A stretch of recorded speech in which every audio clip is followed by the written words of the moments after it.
Cost negative आहे. व्हॅक्सिनची जी cost आहे ती त्याच्या इफेक्टनुसार खूप महत्त्वाची आहे. त्याच्यामुळं ह्या गोष्टी सगळ्या लक्षात घ्यायच्यात. आपल्याकडे 30 शेळ्या असतील तर सुद्धा 30 निडल त्या लक्षात करून घ्या. 100 शेळ्या असतील स्वतः 100 निडल त्या मेडिकल मधून घ्या. डॉक्टरकडे कधी 100 निडल नसतात, ते एकच निडल सगळ्या शेळ्यांना असतं. ते फक्त गरम पाण्यात घ्यायची. आपण एवढं सगळं व्यवस्थित वेळेवर करतोय, सगळं एवढं व्यवस्थित मॅनेज करतो, तेवढं लक्ष द्यायला आपल्याला काही अडचण. नेक्स्ट हे हा पॉइंट झालाय. हे डिवर्मिंग मध्ये ऑलरेडी झालंय की डिवर्मिंग कशी करायची तोच प्रकार. नेक्स्ट हे फक्त पिक्चोरियल ठेवले की लक्षात राहावं आपल्याला की शेळ्या निरोगी असल्या पाहिजे. नेक्स्ट लसीचं प्रमाण जे आहे ते शेळ्यांना जेवढं हे प्रमाण जे पुढे सांगणार आहे कोणत्या लसीचं प्रमाण किती प्रमाण जे आहे हे पाहिजे तेवढंच द्यायचंय, त्याच्यापेक्षा कमी पण नाही द्यायचं, जास्त पण नाही द्यायचं. नेक्स्ट लसीचं तापमान ते मेंटेन राहिलं पाहिजे जेवढं त्या लसीवर लिहिलेलं आहे तेवढं. नेक्स्ट लस देण्याचा प्रकार एक सबकट, एससी म्हणजे सबकट म्हणजे स्किन वर इंजेक्शन द्यायचं. नेक्स्ट आयव्ही म्हणजे नसेमध्ये द्यायचं. आणि तिसरं आयन म्हणजे इंट्रामस्क्युलर मांसामध्ये द्यायचं. हे लसीचे प्रकार असतात आणि हे तिन्ही प्रकारच्या लसीवर लिहिलेले असतात की आपल्याला इंजेक्शन जे आहे ते आयन द्यायचं, आयव्ही द्यायचं, एससी द्यायचं. काही लस ज्या आहेत त्या 2 प्रकारांमध्ये देऊ शकतो. काय म्हणजे कोणत्याही 2 प्रकारांमध्ये देऊ शकतो, आयन देऊ शकतो किंवा आयव्ही देऊ शकतो. नाही हे आपल्याला डॉक्टरला सांगायची वेळ येत असेल तर तो डॉक्टर कसं आपल्याला फक्त लक्षात ठेवायचं की नाही मग ते त्याचं काम आहे. पण त्यानं नाही केलं तर ते आपल्याला तर पाहिजे की आपल्याला पुन्हा डॉक्टरला सांगायची वेळ यायची की असं नाही असं जाईल की असे डॉक्टर आहेत. त्याच्यामुळे मी हे सांगितलं की आयव्ही हे तुम्हाला बघायचं कसं द्यायचं आणि त्याच्यानंतर तुम्हाला त्याचं लक्षात ठेवायचं की डॉक्टर कसा देतो. हे घेऊन घेतो आयव्ही सबकट, इंट्रामस्क्युलर, इंट्राव्हेनस. नेक्स्ट नवीन सुई प्रत्येक वेळेस वापरायची. नेक्स्ट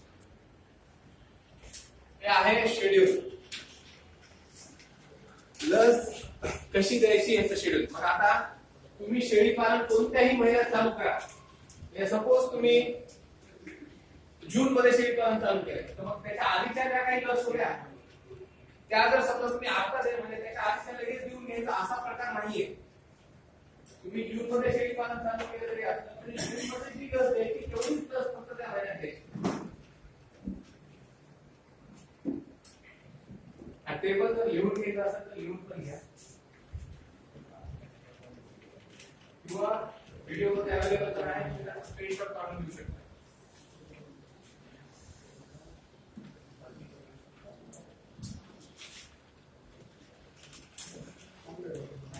स्क्रीनशॉट काढून घ्या, व्हिडिओ मध्ये पण आहे अवेलेबल. तर फक्त मी एक्सप्लेन करतो. पहिली जी लस आहे सपोज अँथ्रॅक्सची ही कुणाला द्यायची ज्या शेळीचं वजन मिनिमम 6 महिने आहे. मिनिमम एज 6 महिने पाहिजे, त्याच्या आधीच्या नाही द्यायची नाहीये. मिनिमम एज 6 महिने पाहिजे. आता हे कधी होऊ शकतं जर तुमचं रेकॉर्ड बुक मेंटेन असेल तर. जर विचारलं तर होय 5 महिन्याचा असेल, 4 महिन्याचा असेल, 7 महिन्याचा असेल वर जर लस द्यायची म्हटलं तर ते त्याचा फायदा नाही. त्याच्यावर रेकॉर्ड बुक तिथं मेंटेन पाहिजे आणि मिनिमम एज जे आहे ते 6 महिनेच पाहिजे. शेळ्यांचं वय आता साहेब मी विचारलं होतं मला की वय कसं, वय हे दातावर ओळखायचं असतं. किती दात आहेत, 2 दात आहेत, 4 दात आलेले, पण त्याच्यापेक्षा कमी वय ओळखता येत नाही. वर्षांमध्ये ओळखता येतं, महिन्यांमध्ये ओळखता येत नाही. त्याच्यामुळे हे महिन्यांवरचं जे कॅल्क्युलेशन आहे हे तुमच्याकडे रेकॉर्ड बुक मेंटेन असेल तरच हे होऊ शकतं. आणि इथे बल्क क्वांटिटी असेल तर त्याच्यामध्ये रेकॉर्ड बुक कंपल्सरी आहे. 1-2 शेळ्या असतील तर ठीक आपल्याला माहित असू शकतं. आता अँड्रॉइड जे आहे ते मिनिमम एज पाहिजे 6 महिने. 6 महिने असल्यानंतर टाइम जो आहे म्हणजे किती वेळ कधी द्यायची. एका वर्षामध्ये तुम्ही ही लस कधीही देऊ शकता. एका द्यायची एका वर्षामध्ये आणि तुम्हाला ज्या वेळेस द्यायची त्यावेळेस. पण आता सपोज तुमच्याकडे 20 शेळ्या आहेत. मी ऑलरेडी एक कंपार्टमेंट सांगितलं होतं की नवीन येणाऱ्या शेळ्यांसाठी एक कंपार्टमेंट पाहिजे. त्या नवीन आलेल्या शेळीला तुमचं जरी शेळीचं व्यवस्थित तुमचं काय लसीकरण झालेलं असेल तर नवीन आलेल्या शेळीला तुम्हाला ही लस द्यायची. आता ह्याचा डोस अडल्ट साठी पण 1 ml आहे आणि जर पिल्ले असतील तर त्याच्यासाठी पण 1 ml. पण मिनिमम एज काय 6 महिन्याच्या पिल्लाला पण 1 ml द्यायचं आहे आणि एक म्हणजे त्याच्यानंतर 2-3 वर्षाची जरी शेळी असेल किंवा कोकण असेल त्याला पण 1 ml द्यायचं. आता हे सबकट द्यायचं काय द्यायचं ते मात्र त्याच्यावर पाहून घ्यायचं, त्या बॉटलवर दिलेलं असतं. त्याच्यानंतर एचएस पण ज्या शेळीला द्यायचं त्याचं मिनिमम एज पाहिजे 6 महिने आणि टाइम आहे मे महिन्यामध्ये.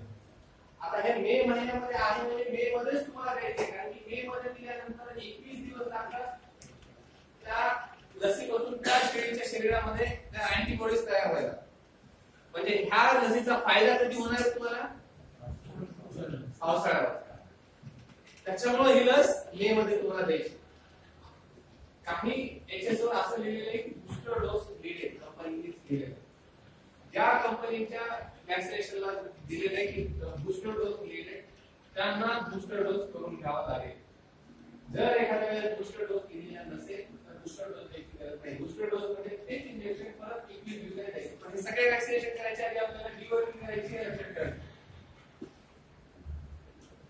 त्याच्यानंतर असं एंट्रॉक्सिमिया, ही जी लस आहे ते त्याच्या आधी मिनिमम एज पाहिजे 4 महिने.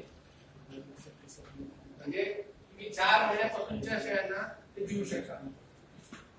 मग आता आणि ही पण लस द्यायची मे महिन्यामध्ये. तर दोन लसीमधला फरक किती दिवसाचा पाहिजे? मिनिमम 10 दिवस. सेम जर लस देणार असाल म्हणजे तुम्ही एचएसटी लस परत द्यायची असेल तर त्याच्यासाठी 21 दिवस. जर दोन वेगवेगळ्या लसी तुम्हाला एकाच महिन्यात द्यायच्या असतील तर त्याच्यासाठी 10 दिवस. त्याच्यानंतर आहे बीक्यू ब्लॅक क्वार्टर, ह्याच्यासाठीचं पण मिनिमम एज आहे 6 महिने आणि ही लस द्यायची जून मध्ये. म्हणजे ह्याचा फायदा तुम्हाला कधी होणार आहे? ऑगस्ट मध्ये. ऑगस्ट किंवा म्हणजे ज्यावेळेस थंडी पण चालू होते थोडी थोडी त्यावेळेस त्याचा फायदा होणार. आणि हे ह्याचा पण डोस आहे 1 ml. पण आता एचएस आणि इंट्रोक्सिमियाचा डोस आहे मोठ्या शेळ्यांसाठी 5 ml आणि छोट्या शेळ्यांसाठी म्हणजे पिल्लांसाठी म्हणजे जे 6 महिन्याचे किंवा 4 महिन्याचे आहेत त्यांच्यासाठी 2.5 ml. आता या डोसचं पण कसं असतं त्याचं त्यानुसार तेवढं वेट त्या शेळ्यांचं मेंटेन झालं पाहिजे. म्हणजे सपोज 6 महिन्याची एखादी शेळी आहे त्याचं स्टँडर्ड वेट जे आहे मिनिमम 20 किलोच्या पुढे पाहिजे किंवा 15 किलोच्या पुढे पाहिजे. तर ते तेवढं असेल तर ते डोस जो आहे त्याचा डोस कधी कमी जास्त होणार. त्याच्यासाठी डॉक्टर जो आहे त्याच्यावर डिपेंड आहे. आणि त्याला जर डॉक्टरला समजत नसेल प्रत्येक लसीच्या बॉक्स मध्ये जो काही छोटा बॉक्स येतो त्याच्यामध्ये एक पेपर दिलेला असतो. त्याच्यावर ते वेट नुसार कॅल्क्युलेशन दिलं असतं. म्हणजे 10 किलो वजन असेल तर मिनिमम एवढा डोस त्याला द्यायचा. त्याच्यानुसार सुद्धा तुम्ही ऍव्हरेज काढू शकता. ते काही एवढं मोठं डोस नाही. त्याच्यानंतर येतो पीपीआर.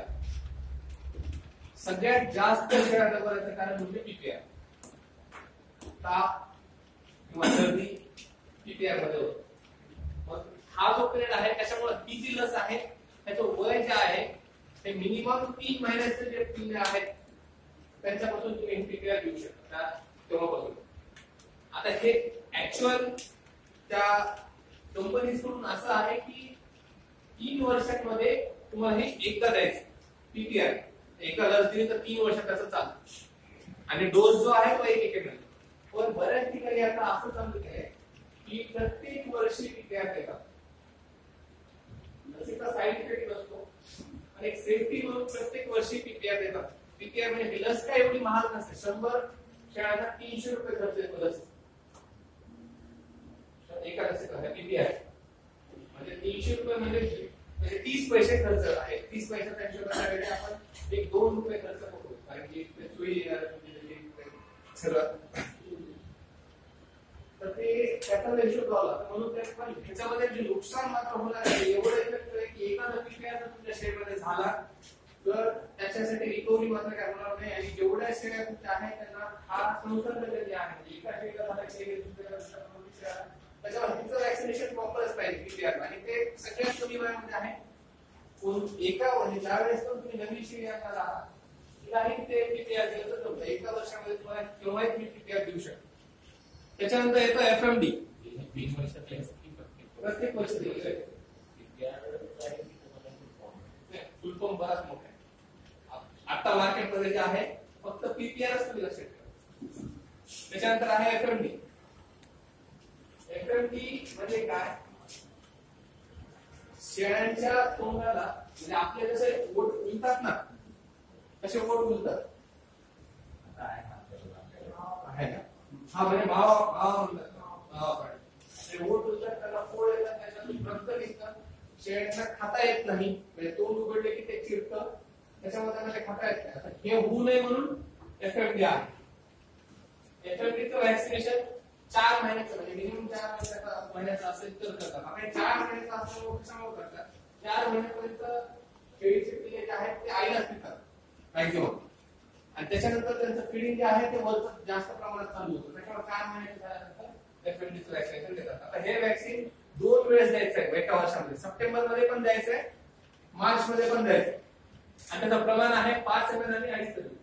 आता हे प्रमाण पण मोजण्यावर असतं. हे एक रफ कॅल्क्युलेशन आहे म्हणजे जे 1 ml जे आहेत ते तेवढंच आहे त्याच्यामध्ये काही नाही. पण 5 आणि 2.5 ml जे प्रमाण आहे ते तुम्हाला त्या टेबल नुसारच द्यावं लागतं. त्याच्यानंतर आहे गोट पॉक्स.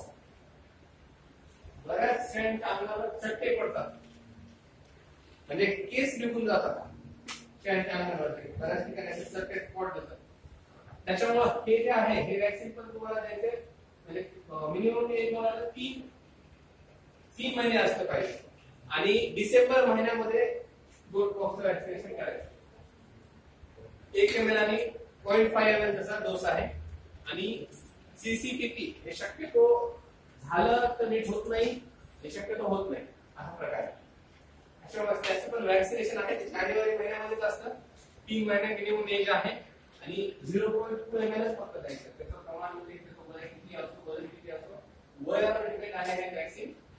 3 महिने झालं की 0.2 ml प्रत्येक अडल्टला पण 0.2 ml द्यायचं आणि छोट्याला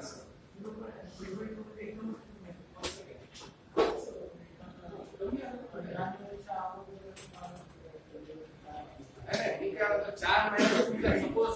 सपोज आता आपल्याला पीपीआर द्यायचं 3 महिन्याचं पीपीआर नको.